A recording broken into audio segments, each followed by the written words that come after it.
that's almost the definition of innovation.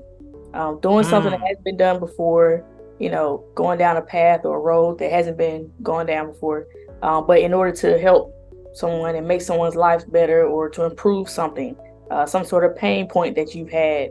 And so we understand with my journey, I understand that technology can solve a lot of problems. It can also cause a lot of problems, but Yeah.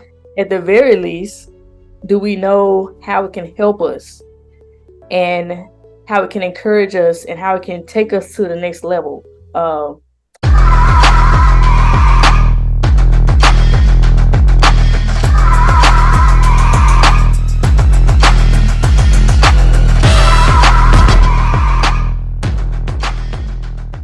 Hi, everybody. Lee Scott here. Thank you for watching and are listening to this week's episode of Leading with Lee, where we talk about life, leadership, and legacy. And want to help you unleash your capacity and level of leadership. I'm so excited that you are here today because I have a very, very, very special guest. But before I introduce her, if you would go and subscribe to Leading with Lee on YouTube and all podcasting platforms. Well, I'm going to let her introduce herself here in a moment, but I just want to rave about the person that I have on today. She is somebody who has been doing significant work here in the city of Jackson with the Jackson Tech District, and she has started the Beam Path, the CEO and founder of the Beam Path. Please welcome to Leading with Lee, Dr. Nashlie Sephus. How you doing, Nashlie?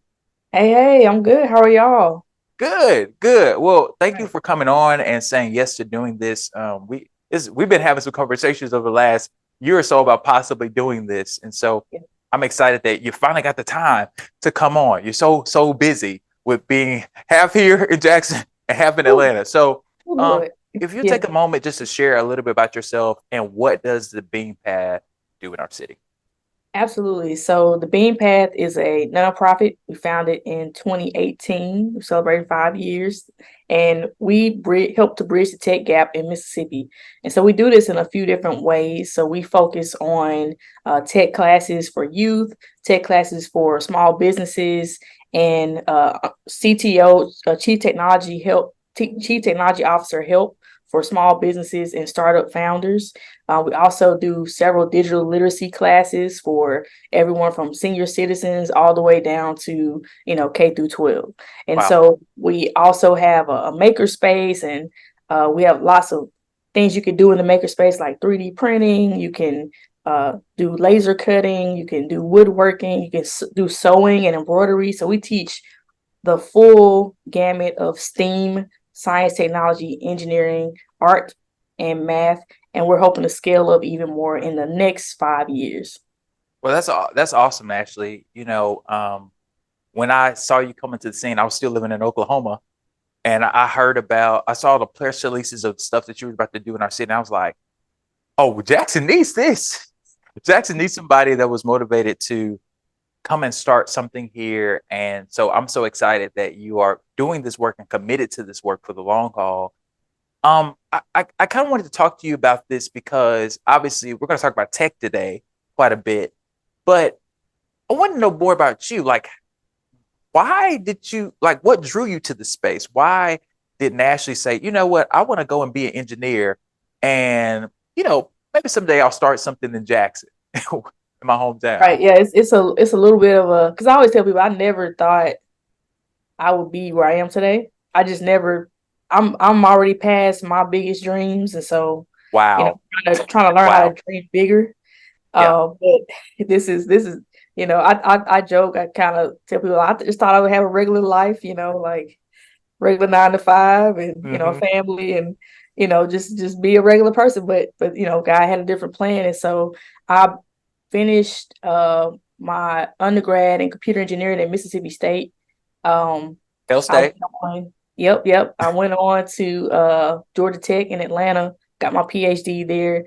And this is all coming from, Jackson, Mississippi, a place where, there just weren't engineers like in the community, in the neighborhood. I remember I didn't even know what engineering was until I started going to camps at like Jackson State, at Mississippi State.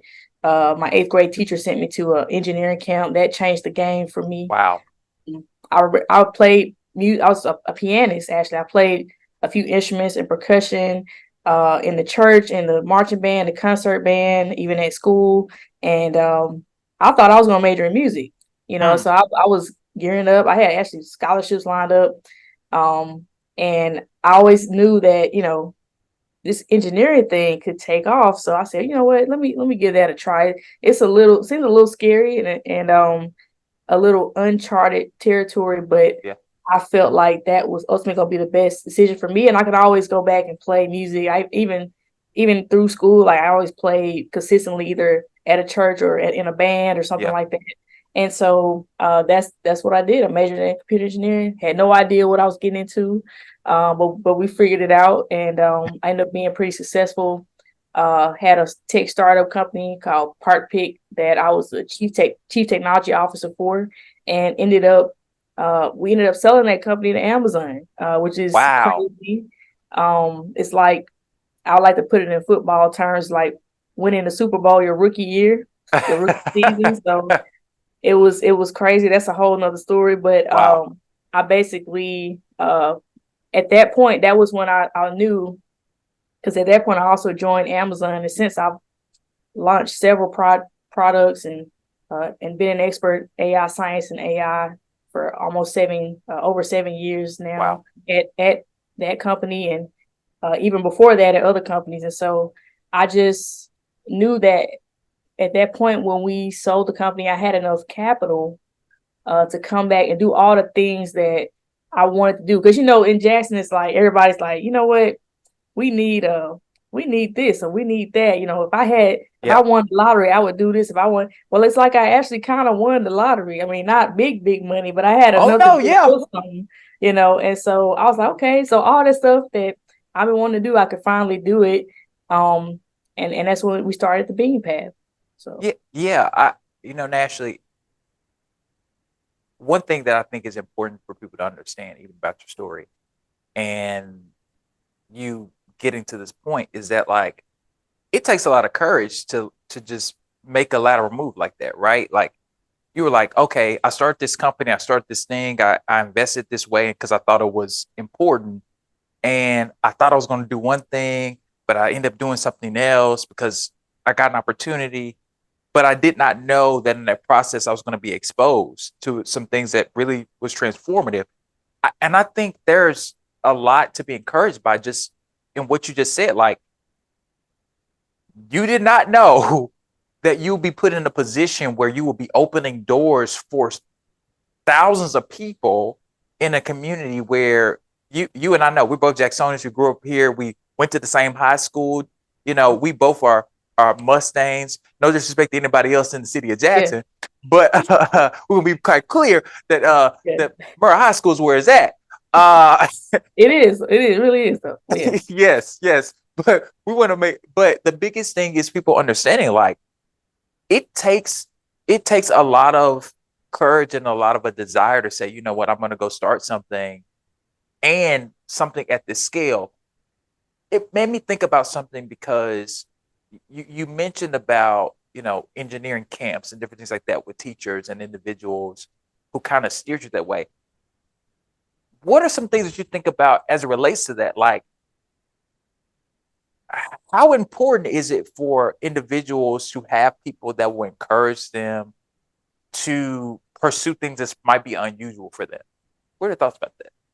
Oh man, that's almost the definition of innovation.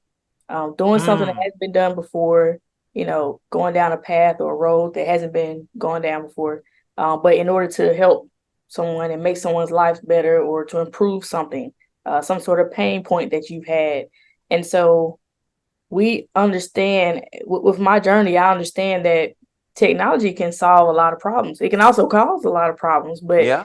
at the very least, do we know how it can help us and how it can encourage us and how it can take us to the next level? Bean Path, actually, the name comes from being actually a computer programming term. It's a smaller piece of code that you can extend into Mm, something bigger. But most people think of bean as a seed, you put it in the ground. And I'm a yeah. gardener. And I put my bean seeds in the ground, it grows into a vine and it takes its own path.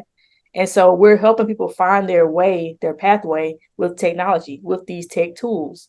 And so it's Wow. important for me to at least make sure that my community, who is often left behind, who's often not thought of in the tech conversation, Oh yeah. make sure that we understand the tools that exist.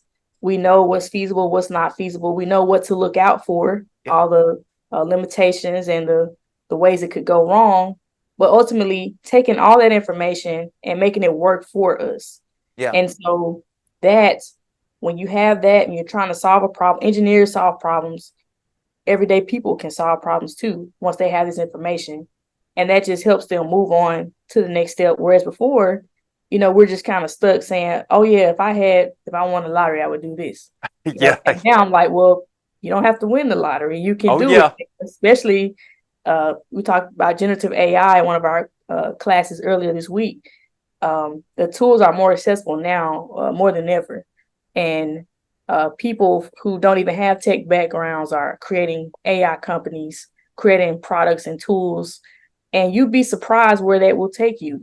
Part Pick, the startup company that I worked for, that I was CTO for, that we started, was basically created by a young lady who worked in a parts company in customer service. She got tired of being, talked about on the phone because people would call in trying to find a part. They didn't know how to describe it. She said, okay, well, just send a picture of the part and let me try to help you get the right part. She did her research. She found out, well, there's this technology that we could use to kind of help automatically identify these parts in these pictures, these screws, nuts, bolts, Wow. washers. And Wow. then maybe we can help people get the right part and help the company make a lot more money, because now we don't have to worry about sending wrong parts back and forth, which was a $10 million cost in the parts Wow. industry at the time. So that was what she came to understand when she understood the tools that could solve the pain point and solve the problem that she was dealing with. And that's how we created our startup company. Nashlie, that's great. I mean, that's a phenomenal and encouraging thing. And I'm glad you said what you said, because that led me right into my next question. Good. Um, which is, why is Black tech or Black women in tech so important? You're a living example of it, and I think you could speak to it. Like, talk about that for me. Like, why is African Americans and Black folks, and particularly Black women, being engaged in the tech space so important at this point? Yeah. So, and there's research that shows that when women, as well as when people of color are afforded, additional resources, they almost always invested back into their communities. That's not the Wow. same for our counterparts. So, one Black engineer, or even one Black female engineer, getting a successful job, having a successful company, or even having successful returns from an investment, that investment goes so much farther than anybody else. So that's why it's important uh, for us, especially in our community, to train up the next generation of these people. Of course, Jackson being a majority Black city, um, and really majority of the state is below the poverty line. Yes. Um, and if you talk about some of the poorest places in the country, you'll Yes. see a lot of them right here in Mississippi. Oh yeah. And so we can ease, in my opinion, and I'm no one special. I'm from, an area where most people think nothing good comes from, and I did it, and it really is not that much different between me and the person across the street, who ended up taking a different route. But I believe we show up and we say, okay, this is possible. You can't be what you can't see. Well, I'm here. Look at me. I'm here. I did it. I can also help. We can help you with resources. At least grabbing the people that are interested, because you got a group of people that will probably never get involved in tech. They're just, Yeah. okay, I'm not gonna do it, but you got a group of people that are experts, like myself, that intentionally want to get into it. But then you got these people in between, which is the majority, who are interested but have no way to move forward, or think that it's not for them. But Yeah. if provided the opportunity, they would get more involved in the tech industry. Yeah. Oh, that's such a great response. I think it made me think about how important it is to reach back we'll talk about that more later. But I mean, naturally, what you're doing in reaching back and saying, "Hey, I'm the example." I love what you said. Hey, I'm an example of somebody who actually did it, and you can do it too. I think when people listen to this or watch this, they will be inspired to see themselves as a door. One thing I think I said I used to say to my dad all the time, and some of my friends all the time, is that I want to be a door to a house. I don't want to be the whole thing. I want it to be an entrance way for somebody else to go through in order for, and they see all these other things that are connected. And I think because of the work that you're doing, Ashley, and how you're trying to be a part of our answer is huge for our city. And I'm gonna say this, and it's my podcast, so I can say what I want. I'm gonna go this on a limb to say this is that people are going to have to catch up with you, especially in our city, because I think sometimes there is this fear that if it's not happening here, it's not supposed to happen here, right? You and I will know this.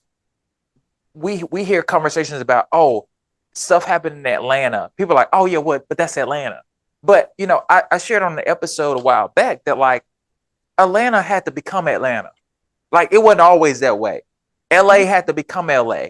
It wasn't always that way. Dallas had to become that way. New York City had to become. Why? Because people when they first got there had the mindset to say, you know what, I'm going to be a part of actually changing the narrative about this place, and this is why we have a particular perspective about those places because somebody had the courage to do it, right? And Right. so, what were you about to say? I'm sorry. Well, I also say I can comment, especially on Atlanta, being that I've been there since '08, pretty much for the majority of the time. Um, a lot. You're absolutely correct. Atlanta was not always what it is today in terms of several things, but specifically in terms of the tech ecosystem. If you think about it, Park Pick, our company, was one of the first companies to get acquired by another company, one of the first startup companies. And even when we were trying to look for funding, back when we first started the company in 2012, 2013, people were not investing in technology startups in the South. That was Yep. only in Silicon Valley or New York. Mhm. And oftentimes people would ask us, why are y'all still in the South? Or why don't y'all move?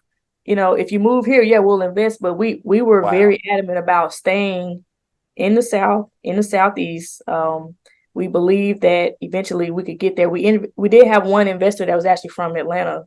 Shout out to Mike Ross and shout out to Jewel Burst, who was the CEO of Park Peak, and the original founder. But many people were not buying into it. Like they weren't, buying what we were selling. And so a lot of that has changed. If you think about Atlanta in particular, you have the schools there, you got the legislative and the government, everybody's working together with Yep. policy to attract and create incentives for large tech companies, for small tech companies, for startup companies. You have an investor ecosystem there now that has grown over the years with different accelerator programs.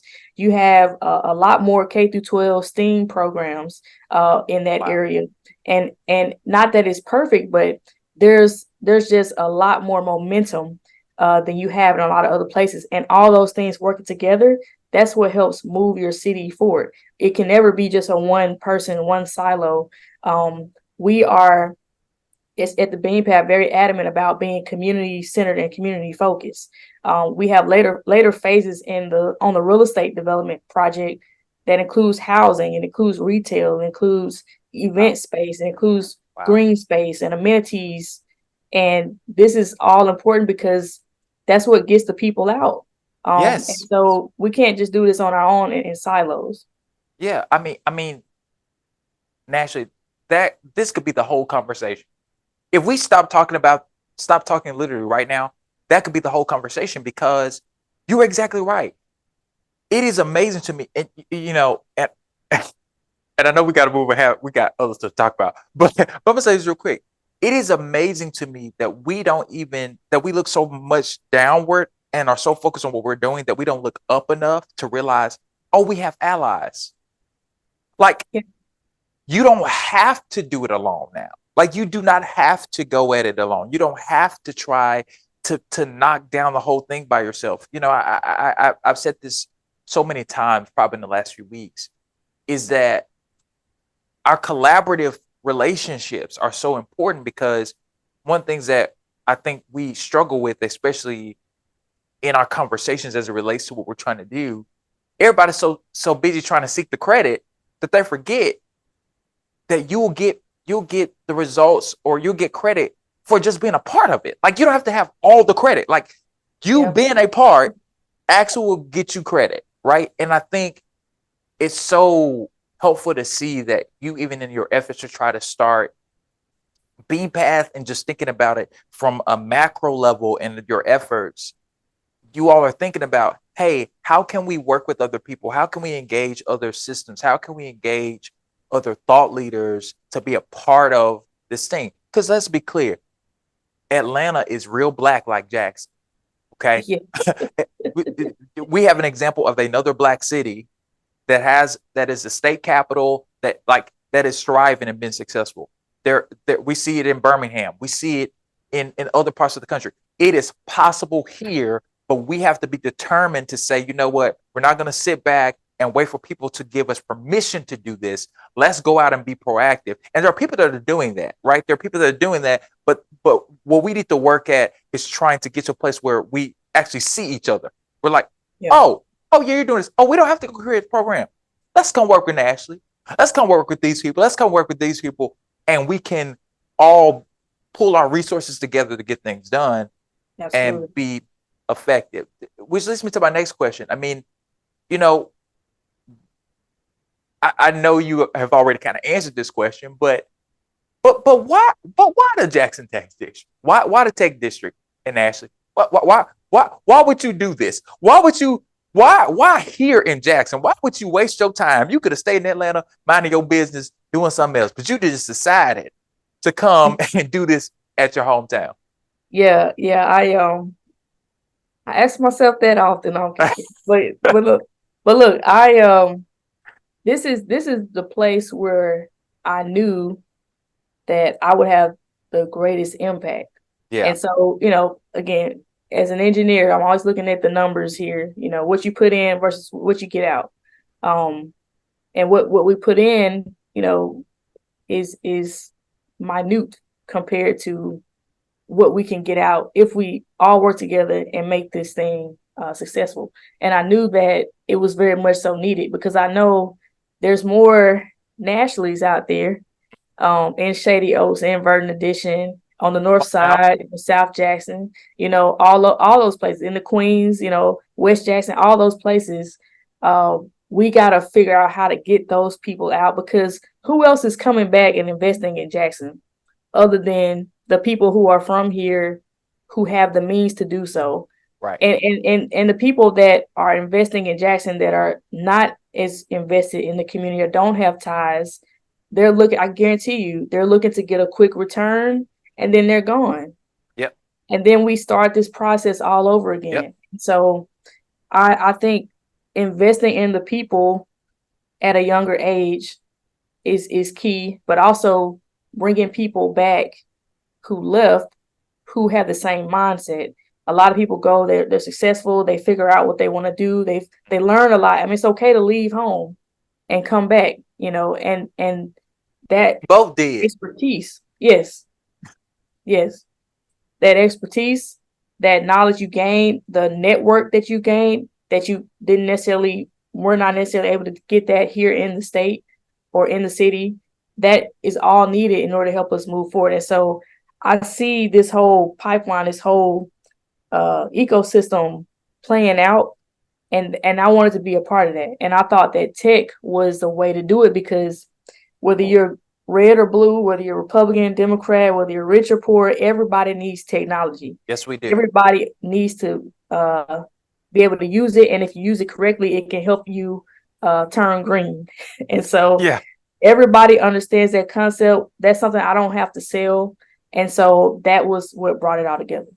I mean, that's phenomenal, Nashlie. And I think that is the biggest piece. But we'll talk about more stuff after the break. We'll be right back after this message.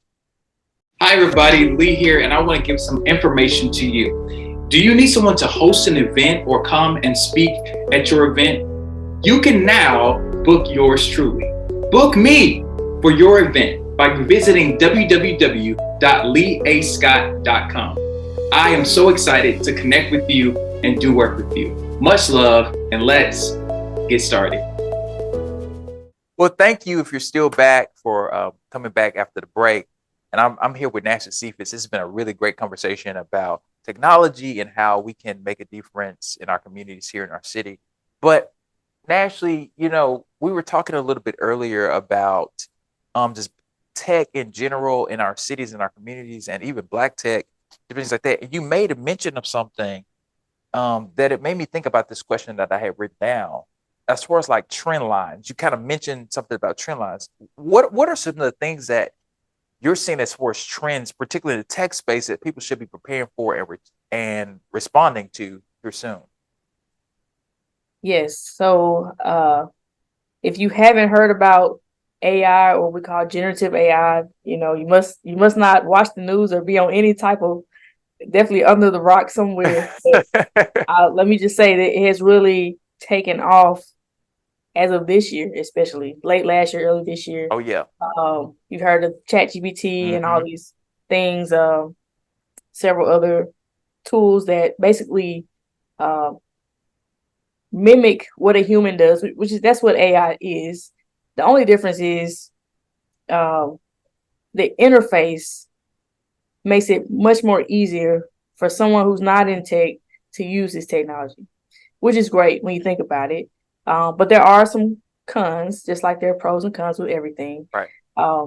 There's some issues that we want to, look into. There could be potentially discriminatory content that's, returned as a result of some of these models that are trained. There's potential for incorrect information that could come back. There's potential for copyright issues and intellectual property issues. There's a whole legal battle going on right now about, just because information is on the internet, does it mean you can use it?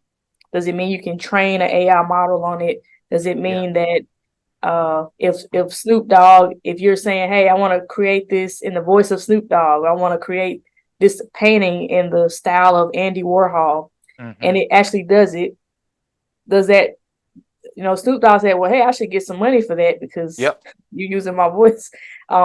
We just came off of a writer's strike with Hollywood. If we're using AI to create these things, but AI is pulling from previous information that it's learned on, it's studied, and now it has a model for. It could be, have copyright issues. It could also, a lot of people are concerned that it will replace jobs, and these people are going to have to find out, what to do. And so, a lot of concerns, but I think still, I just always tell people, stay up to date with the times, the trends, because the more we don't know, the further we get behind. And the more the more we fear, the more we get behind. And I say it's okay to be fearful, but educate yourselves and get educated. We do a lot of the education here at Bean Path. We do it for audiences that we make sure it's in a way you can understand it, whether you're in tech or not. So my grandmother, for example, even attended one of the classes, and so it's easy to understand, easy to get a hold of. And I love to think about the future of AI in a couple of areas. Education is one. Also, healthcare is another one. I think we can see a lot of great advances if we use the technology correctly, and we're unbiased in our approach in creating the technology. And also transportation. I always say the autonomous vehicles, that's something that's still fascinating to me. These vehicles that you if you go to San Francisco, they're already using a taxi that doesn't have a driver, called the Waymo. And you just sit in there and it just takes you wherever you want to go. It's the scariest thing. But if you think about it, hey, the technology is going there whether you're afraid of it or not. So you might as well understand it and how it can work for you. Because again, we're innovators and we can use these tools to our advantage. Yeah.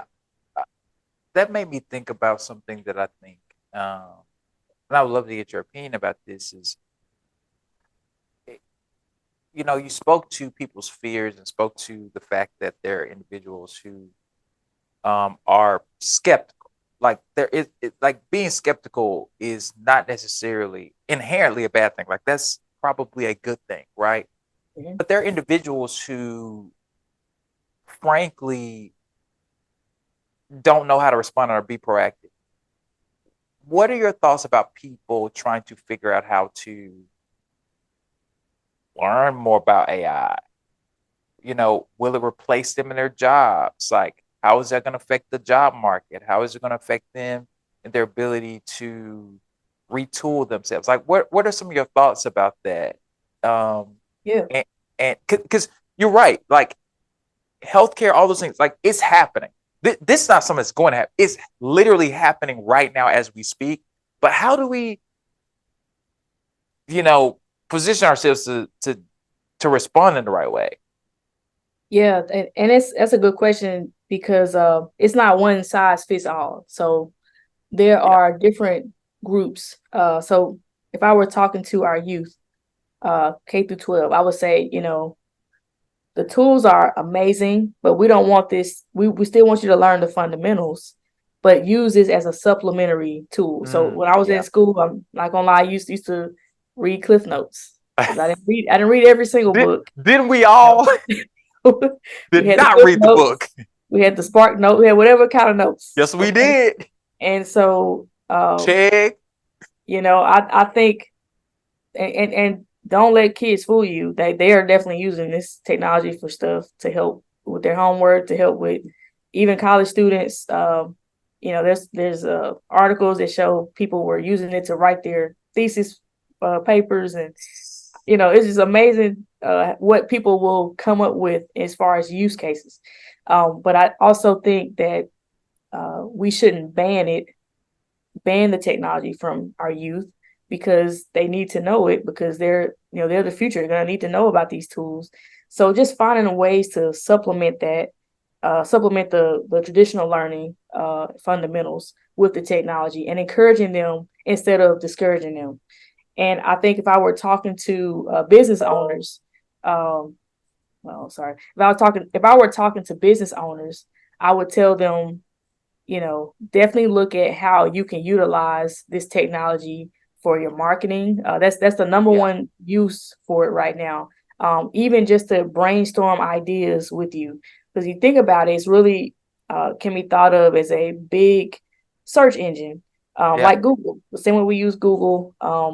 And there's technologies that not just text, not just chat bots, but also create imagery for you.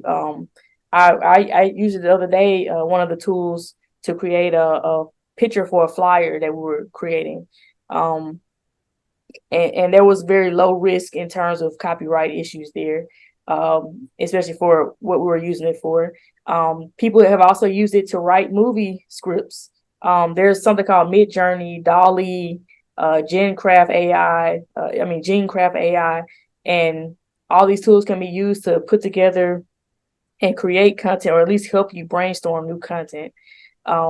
Always, can't stress this enough, put a human in the loop somewhere to make sure that whatever you're getting back, you're checking it for any issues. And so, I just think the conversation is different.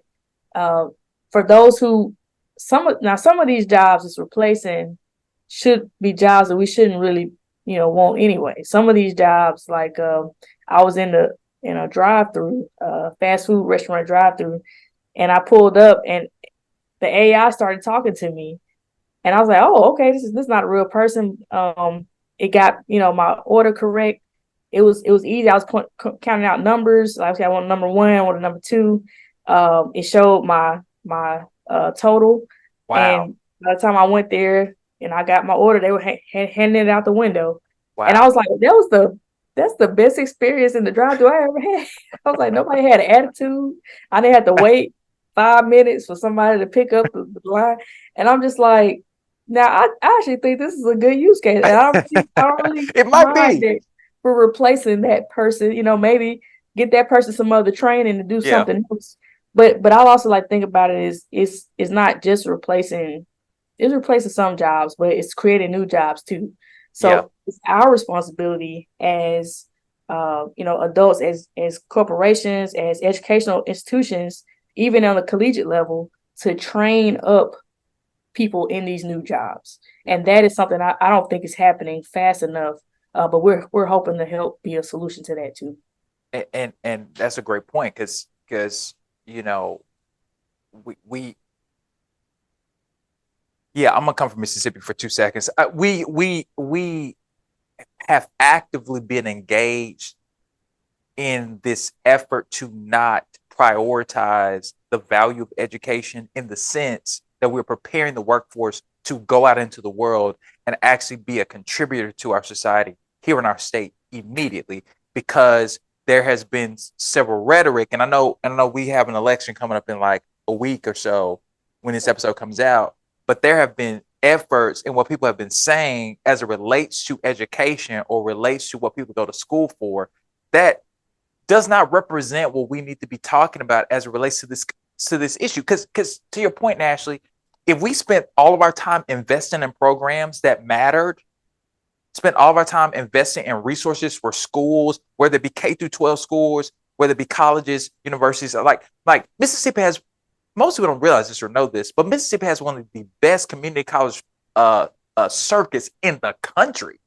We have one of the best community colleges like interfaces like in the country, and we're not utilizing it to our advantage because it is easier to attack a group of people than to empower them to be better for themselves. And I know that there are people that are probably going to hear this and listen to this and are like, well, Lee, you're ranting. Nashlie, you're ranting. No. What we're talking about is actually a solution to a problem, right? We're actually engaging in a conversation about what is necessary, because if we don't do something about it, people like you who are trying to create jobs won't have individuals to fulfill those jobs because they don't have the skills.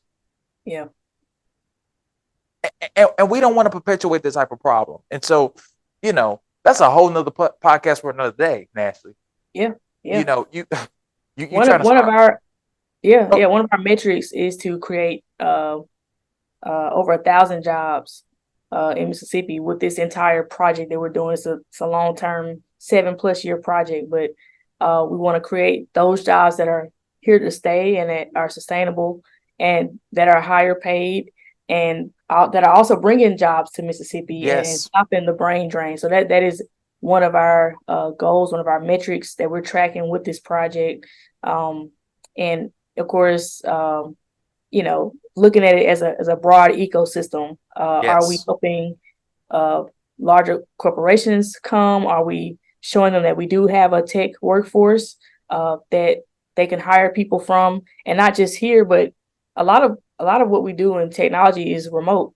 And so can people still live here, make the salaries that they want to make in other places and work remotely? Can we help connect them with those opportunities? Yes. Nashlie, we got so much to talk about off screen. We ain't gonna talk about it here now because we'll be here all day specific about that. Because I mean, and I'll give this quick story. Even with remote work, when I lived in Tulsa, they had Tulsa Remote. Like, they literally moved people from all over the country to come and live in Tulsa, had a pretty good quality of life, access to all that they need. They weren't paying astronomical prices to do different things. They had stuff to do in the city. And these people were making great money working for companies across the country. Like, that is a possibility and something that could actually work in a city like Jackson, which, considering the fact our cost of living is so different. And let's also be clear, it not only could just work in the city of Jackson, it can work in rural parts of our city where people like can't go very far. And it's such a great thing that now there's a lot of efforts being made by the federal government, and even with funding being given for broadband across America, particularly rural broadband. Like, that's a huge thing that is going to make a significant difference in transforming communities, and actually will help with job accessibility, because some of those people don't have access to cars. Like, they can't. And everybody, and let's talk about it and be honest about it. Even when we think about agriculture in the state of Mississippi, we got to be innovative in thinking about how do we include AI in that process?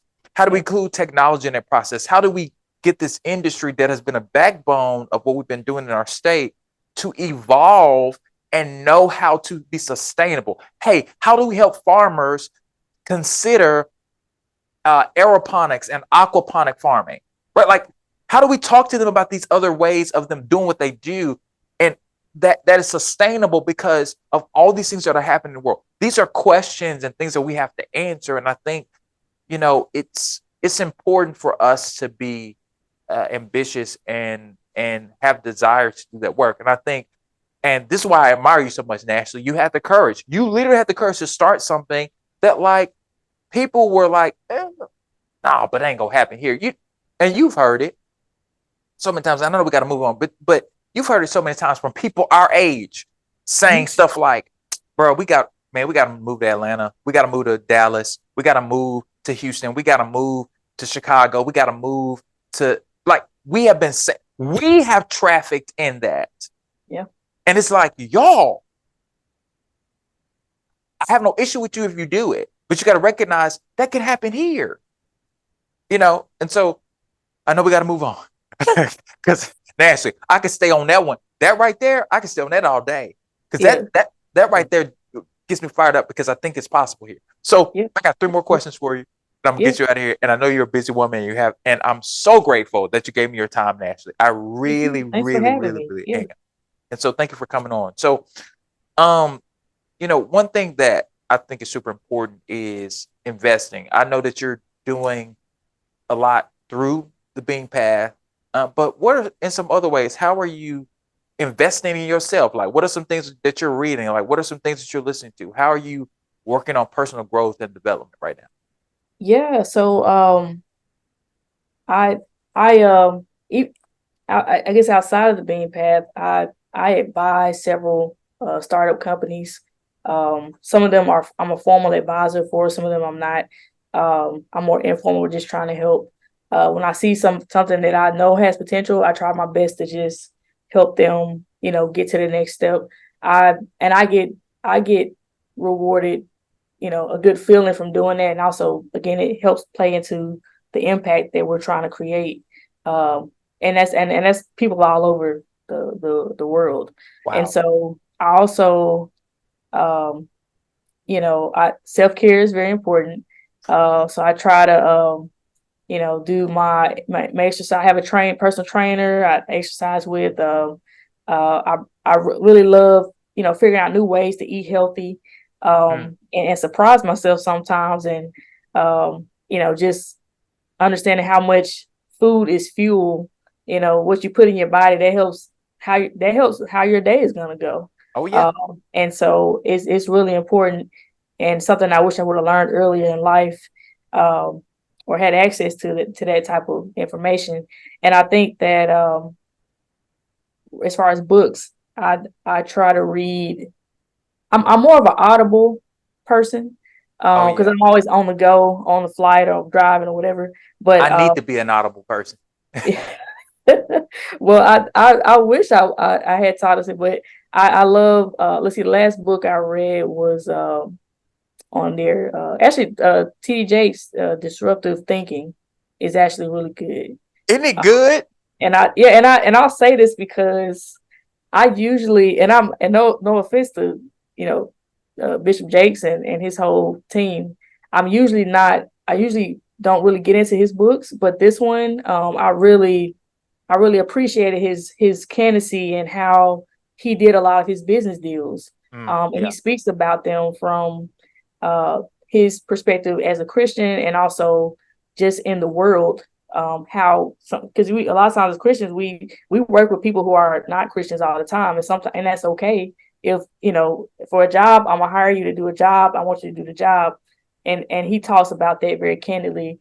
I'm actually in the middle of reading Rich Paul's book called Lucky Me.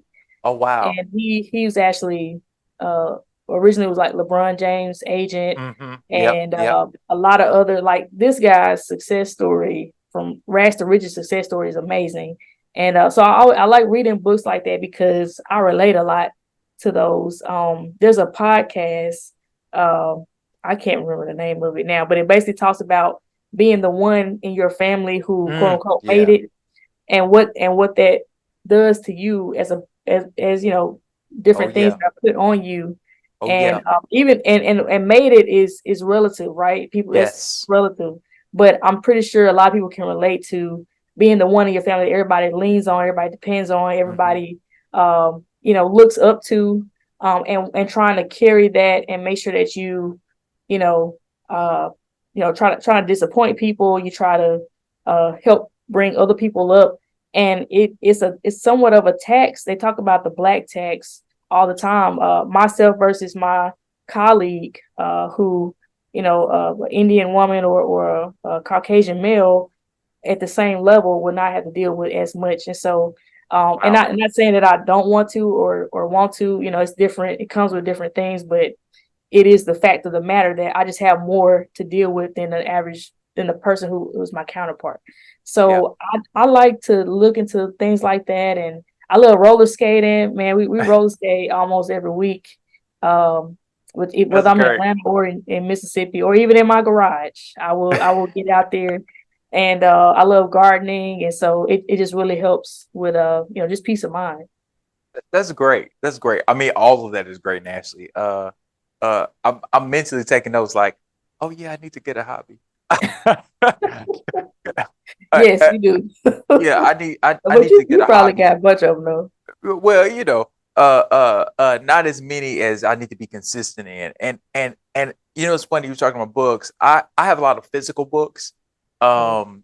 I need to get Audible books because by the time I'm ready to sit down and read, I'm like, oh, I don't want to sit there and read another piece of paper. You know what I'm saying? You know what I mean? Like we read all this information all day. I'd rather just listen to it and absorb the information. But no, I think that's great advice. But I got one more question because I think Yep. you answered two questions in one for me. But on that note, but I got one more question. I ask everybody this question anytime they come on here, and I think it's a fun question, and I'm interested to hear what you say, and you give me your honest answer. Don't give me the Okay. answer, because people be giving me the answer they think I want to hear instead of Yeah. the honest answer. So I always ask this of guests when they come on, and I always ask, what song would you use to describe yourself and why? What song? Yes, what song? Okay. Hmm. Man. Okay. I was, let's see, I was trying to come up with something, and then I probably forgot it, but oh, so I mean, there's so many, there's so many, but one that comes to mind, actually, so I went to Mississippi State and I actually pledged Delta up there. And so we had this song that is like our strut Uh song, whatever that we, huh. we dance to. And it's called Work Baby Work. Oh.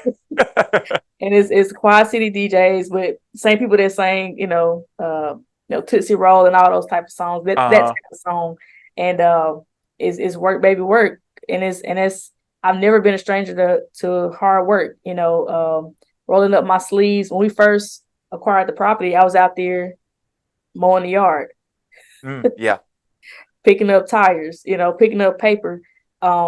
Just a few weeks ago, I was hanging lights, and so sometimes you just got to get out there and just work. Sometimes you're not going to always have a support system, which I've been blessed to have majority of my time, some good support system, but you got to work. You got to put in the work. Well, Dr. Nashlie Sephus, thank you so much for coming on Leading. I think people are going to be truly inspired and truly Thank encouraged by your story and all the things that you're doing right now in our city.